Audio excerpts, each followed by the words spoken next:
de nouveau question de biofortification à la fin de cette partie 2 pour boucler la boucle.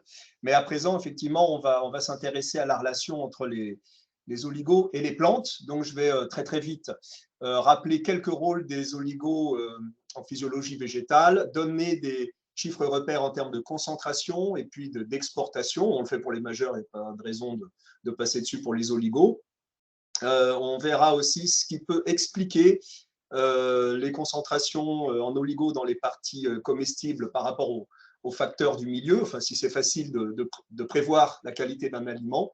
Et puis, je terminerai cet exposé sur une problématique, alors là, qui ne va pas dans le sens de la biofortification, mais au contraire, c'est qu'on constate qu'avec certaines variétés végétales actuelles, on a diminution des concentrations en oligo quand Christine nous a convaincus qu'il fallait plutôt essayer d'augmenter les flux ingérés. La diapositive suivante.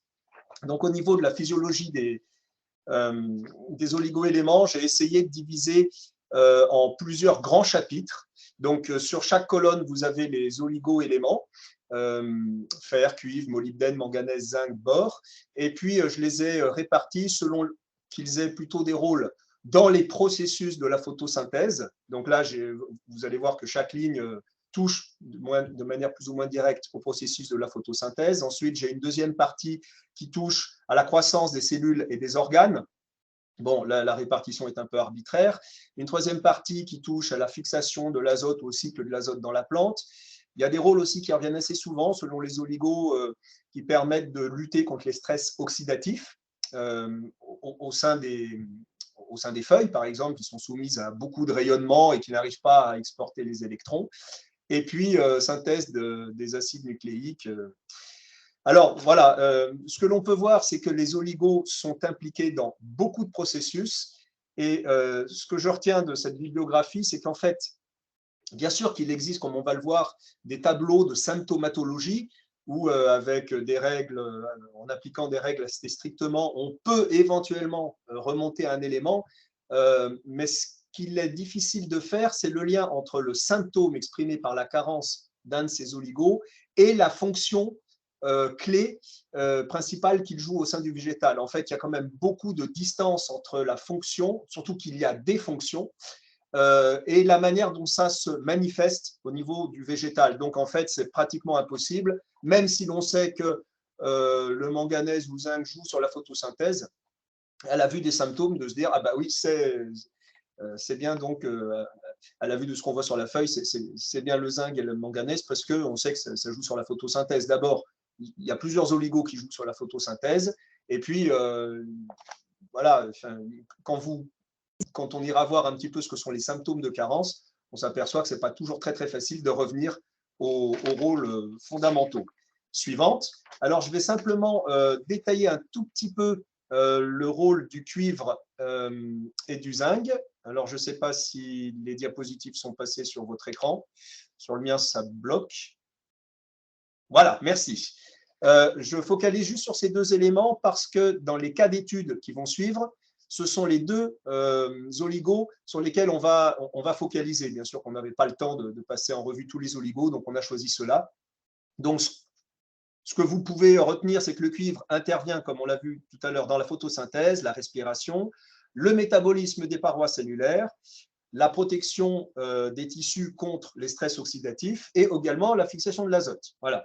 Et parmi les symptômes de carence en cuivre auxquels on fait souvent référence, c'est la stérilité du pollen, notamment chez les céréales à paille, ce qui fait que souvent, en fait, les effets d'une carence en cuivre peuvent être plus importants sur les fruits que sur la partie végétative. Bon, ça dépend encore sûrement des espèces. C'est le cas sur les céréales.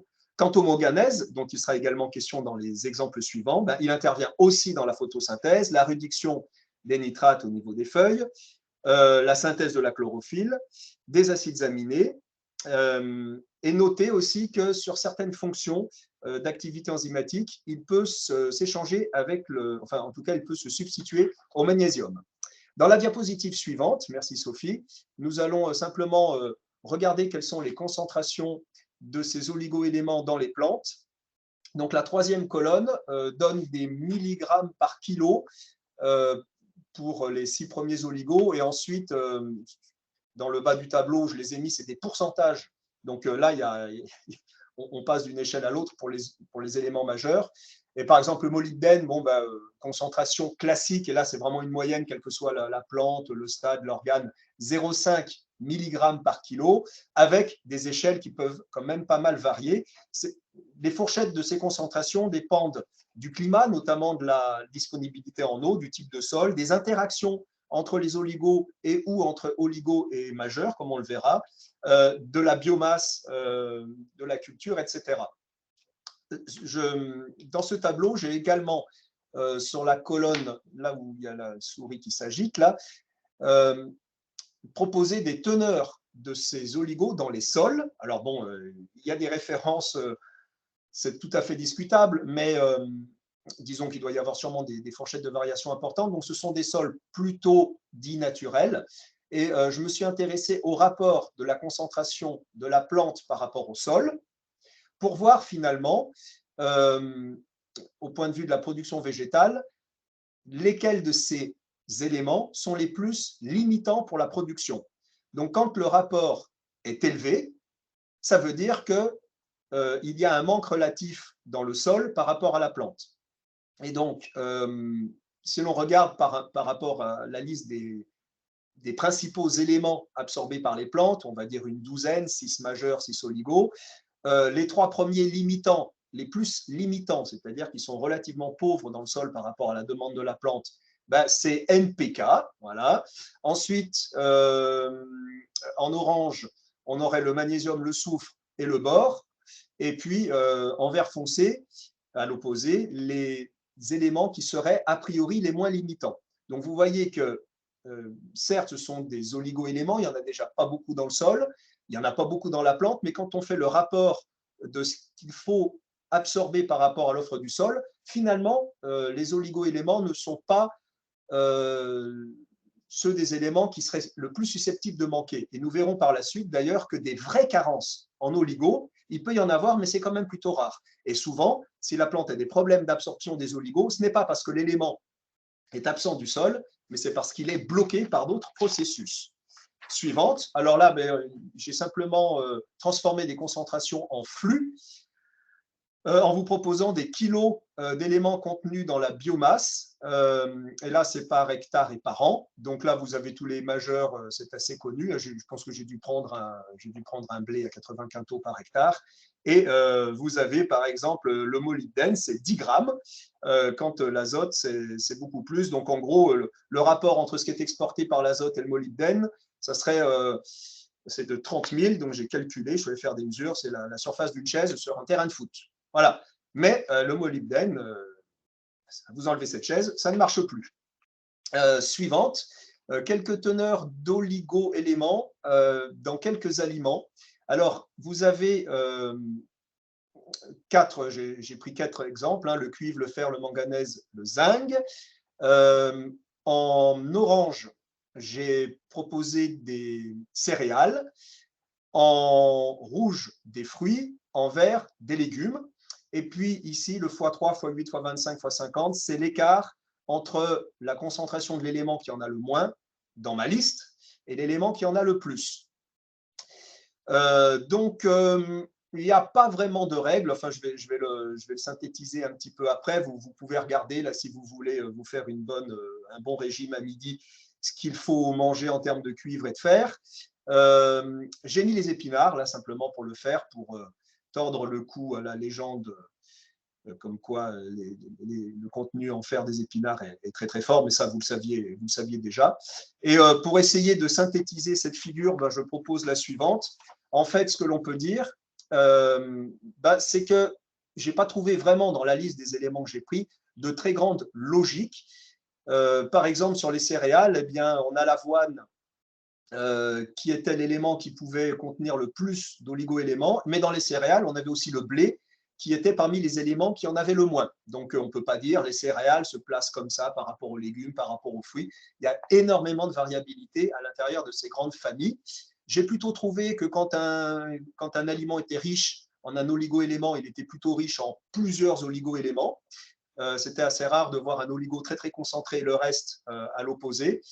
Et puis, ce qu'il faut dire aussi, c'est qu'il n'y a pas forcément de relation entre la teneur, alors là on est dans les parties comestibles, hein, de teneur en oligo dans les parties comestibles et ce que l'on sait de la sensibilité d'une plante à la carence en un oligo-élément. Il y a vraiment une logique physiologie plante, et puis après il y a les concentrations dans les parties exportées dont on se nourrit, mais il n'y a pas forcément, enfin, on ne peut pas dire que les plantes dont les parties comestibles sont les plus riches en fer, par exemple, seraient les plantes qui auraient les plus gros problèmes dans les sols pauvres en fer. Suivante. Alors, je m'interroge maintenant sur les raisons qui font que certains aliments sont plus ou moins concentrés. Et là, donc suivante, hein, Sophie, mais si tu as déjà fait une fois, ça va venir. Donc, dans la diapositive suivante, c'est-à-dire la 136, merci. Alors, je vais prendre 30 secondes pour vous montrer ce que c'est. J'ai étudié les contenus en oligo de 3 céréales, de l'orge, de l'avoine, du blé. Et l'objectif de l'analyse de données, c'était de voir d'abord s'il y avait des spécificités par rapport aux espèces. C'était de voir comment est-ce que le pH des sols sur lesquels étaient cultivées ces plantes pouvait influencer leur contenu en oligo-éléments. Et puis, c'était aussi de voir si le type de sol avait également une influence. Donc, vous avez des triangles qui symbolisent sur la gauche des situations où le pH était très acide, plutôt 4,5, et sur la droite, des sols chaulés où on allait jusqu'à 7, 7,5. Donc, à chaque fois, on ira de très acide à basique. Ensuite, il y a 2 types de sols, un sol plutôt sableux, toutes les valeurs noires, et puis les mêmes plantes cultivées les mêmes années, sous le même climat, mais dans un sol plutôt limono-argileux, les cases vides. Donc, nous avons un effet pH, nous aurons l'occasion d'étudier l'effet espèce et un effet sol. Et là, le message que je veux faire passer déjà par anticipation, c'est que ça va dépendre de l'espèce et qu'il y a pas mal d'interactions entre le pH, le type de sol. Et quand je dis le type de sol, c'est donc indépendamment du pH, plutôt ici la teneur en argile, et les espèces. Alors, par exemple, pour regarder l'influence d'une espèce, on peut voir que dans le cas du fer, il n'y avait pas trop d'influence du pH. Vous voyez que quel que soit le pH, les teneurs dans les grains d'orge ou d'avoine ou de blé étaient identiques, hein, quel que soit le pH, quel que soit le lieu d'ailleurs. Vous voyez que les ronds foncés se mêlent aux ronds vides. Par contre, l'avoine a 2 fois plus de fer que l'orge et le blé. Et en ce qui concerne l'élément fer, dans cette expérimentation, il n'y avait pas d'influence ni de la texture, ni du pH. Par contre, si l'on veut regarder l'impact du type de sol, eh bien, avec le cuivre, on se rend compte que systématiquement, sur les sols limono-argileux, les plantes ont été capables d'absorber presque 2 fois plus de cuivre, bien que ça dépende aussi un petit peu de la céréale. L'influence du pH, on la voit bien sur le manganèse. Plus le pH était acide, plus ça prélevait de manganèse. C'est vrai pour l'orge, pour l'avoine, pour le blé. Et puis, dans le cas du zinc, eh bien là, on peut voir que tout jouait dans tous les sens. Voilà. Alors, là, c'est l'analyse d'une base de données bien particulière. Je n'ai pas du tout la prétention de faire une généralité de ce cas-là, mais c'est pour vous montrer qu'il peut être sûrement assez compliqué de prévoir la qualité de ce qui va être consommé, parce qu'entre ce qu'il y a dans un grain et ce qu'il y a dans le sol, il y a beaucoup de ce qu'on pourrait appeler d'obstacles. Et qu'il y a énormément d'interactions entre ne serait-ce que les 3 variables que je vous ai présentées ici. Pour terminer cette présentation, j'aimerais vous sensibiliser, diapositive suivante, à la dilution des minéraux dans les variétés utilisées, les variétés de céréales utilisées dites de courte paille. C'est-à-dire que dans les années 70, il y a eu un gène nanifiant qui a été utilisé par la voie de la sélection, et on s'est aperçu qu'en raccourcissant les pailles, finalement, on pouvait acheminer plus de carbone, d'énergie, dans les grains. Donc, on voit que même sur des témoins pas fertilisés ou des témoins fertilisés avec de l'organique ou du minéral, eh bien, on a augmenté les rendements par le fait de la sélection génétique. Donc, en passant des courtes, des pailles hautes, des tiges hautes aux tiges courtes. Donc, on a largement augmenté les rendements, mais ce que l'on a observé dans le même temps, c'est une diminution des teneurs en zinc, en cuivre, ici en magnésium, en fer. Et là, c'est l'indice de récolte qui exprime le poids du grain par rapport à la plante. Les auteurs de l'article sont allés regarder dans les sols ce qui se passait. Il n'y a pas eu de différence de teneur en éléments, donc les sols ne se sont pas appauvris. Au contraire, il n'y a pas eu de différence en termes de matière organique. Donc, on ne peut que observer qu'il s'agit d'une dilution, très objectivement. Mais pourquoi la plante est-elle incapable de prélever dans les mêmes proportions qu'elle fixe du carbone ces oligo-éléments? Ce qu'il faut voir maintenant, c'est peut-être que la biomasse racinaire, de même que la hauteur de tige a peut-être été réduite, que le potentiel de micarisation est réduit ou que la plante, bien malgré ce que l'on souhaitait dans la sélection, redistribue moins bien ces minéraux. Et cette étude suivante a été corroborée par une étude faite dans un contexte complètement différent sur des céréales et des légumes. Et là, ce sont des chercheurs, alors je ne sais plus quel pays d'Europe du Nord, qui ont regardé dans une ration entre 1970 et 2000, dans une ration qui, en plus, a évolué au point de vue qualitatif, qui en a conclu qu'à cause de ces phénomènes de dilution, les quantités d'oligo-éléments ingérés, donc vraiment par rapport à des rations journalières, ont beaucoup chuté. Et vous voyez, donc ça vient malheureusement apporter une information que même chez nous, et on l'a vu avec Christine, on n'est pas à côté d'avoir des problèmes de carence en minéraux.